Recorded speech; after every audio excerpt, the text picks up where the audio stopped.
Video کو like کر کے آگے شیئر ضرور کر دینا۔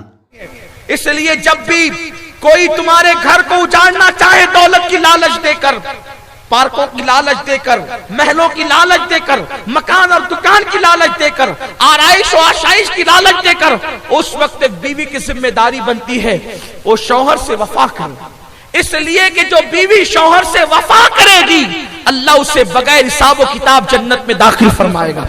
یہ مقدر اور قسمت کی بات ہے۔ کسی کو مالدار شوہر ملا، کسی کو غریب شوہر ملا، کسی کو خوبصورت ملا، کسی کو کم خوبصورت ملا، کسی کو پڑھا لکھا ملا، کسی کو ان پڑھ ملا۔ یہ تقدیر کی بات ہے، اس لیے کہ رشتے یہ خدا کی طرف سے بن کر آتے ہیں۔ قدرت نے جو فیصلہ کر دیا اس فیصلے پہ تمہیں راضی رہنا چاہیے۔ اور ایک مرتبہ جس شوہر کے ساتھ بندھن میں تم بندھ گئی ہو میری بہنوں، بس مکمل توجہ آپ کی اسی کی طرف ہونی چاہیے، اور آپ کو کوشش کرنا چاہیے، آپ کو کوشش کرنا چاہیے، آپ کو کوشش کرنا چاہیے کہ آپ کا شوہر آپ سے راضی رہے۔ جس کا شوہر اس سے راضی ہے اللہ بھی اس سے راضی ہے۔ بات دور نہ نکلے، لیکن ایک بات مجھے یہاں یاد آئی۔ ایک بہت بڑے نحوی تھے، نحوی، ہمارے علماء سمجھتے علم نحو یہ لوگ پڑھاتے رہتے ہیں، وہ بہت بڑے نحوی تھے مگر بہت خوبصورت نہیں تھے۔ وہ ان کو خوبصورت بیوی ملی تھی، جب بھی گھر میں آتے تھے تو کہتے تھے بیوی صاحبہ، بیگم صاحبہ، آپ بھی جنتی ہو اور میں بھی جنتی ہوں۔ ماحول اچھا رہتا تھا تو اچھے ماحول میں تو ساری باتیں ہضم ہو جاتی ہیں نا، لیکن جب ماحول اچھا نہیں ہو تو پھر چھوٹی چھوٹی بات پر بھی پکڑ دکڑ ہوتی ہے۔ تو ماحول اچھا تھا تو وہ بیچاری مسکرا کے ٹال دیتی تھی کہ ٹھیک ہے آپ بھی جنتی ہم بھی جنتی، اتنی بڑی بشارت قبول کر لیتی تھی۔ ایک دن موڈ اچھا نہیں تھا تو ناوی صاحب نے گھر میں آتے ہوئے جیسے ہی کہا کہ آپ بھی جنتی اور ہم بھی جنتی، تو اس نے کہا اس کے سوا بھی کچھ یاد ہے آپ کو؟ جب بھی دیکھو جب بھی وہی ایک بات، آپ بھی جنتی اور ہم بھی جنتی، اور آپ بھی جنتی اور ہم بھی جنتی، اور آپ بھی جنتی ہم بھی جنتی، کچھ اس کے سوا بھی یاد ہے؟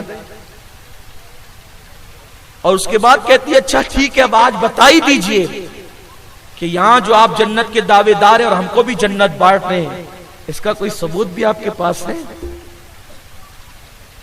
پڑھے لکھوں کے پاس حلم بہت ہوتا ہے، صبر بہت ہوتا ہے۔ جب بیوی نے کہا نا کہ آپ جو کہتے ہیں کہ آپ بھی جنتی اور ہم بھی جنتی، اس کا کوئی ثبوت ہے؟ کہا بالکل ہے۔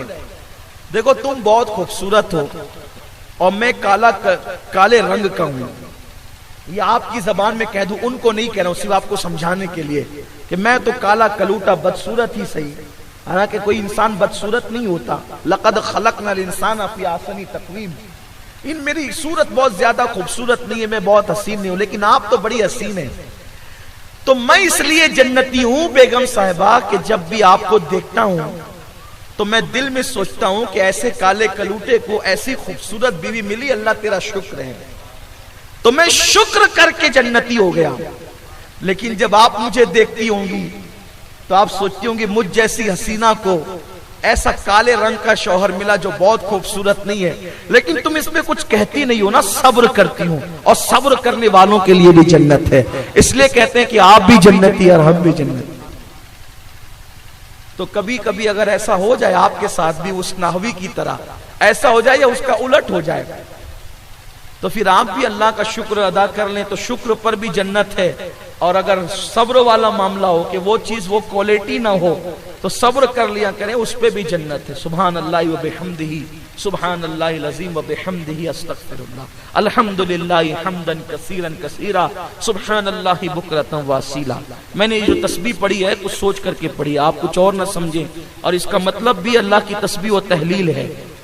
تو بہرحال عرض کر رہا تھا کہ صبر پر بھی جنت ہے، شکر پر بھی جنت ہے، لیکن اگر کسی خوبصورت شوہر کو زیادہ خوبصورت بیوی نہ ملے تو صبر کر لے، اس پہ جنت ہے، اور خوبصورت ملے تو شکر کر لیں، اس پہ بھی جنت ہے۔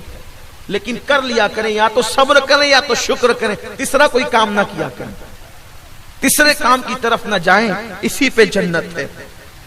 تو لکڑہارے کی بیوی نے سوچا کہ کہاں اس لکڑہارے کا کٹیا اور کہاں وہ بادشاہ کا محل، اس کا فوراً رنگ بدل گیا، اس کا فوراً انداز بدل گیا، اس کا فوراً طور طریقے بدل گئے. بس جب بھی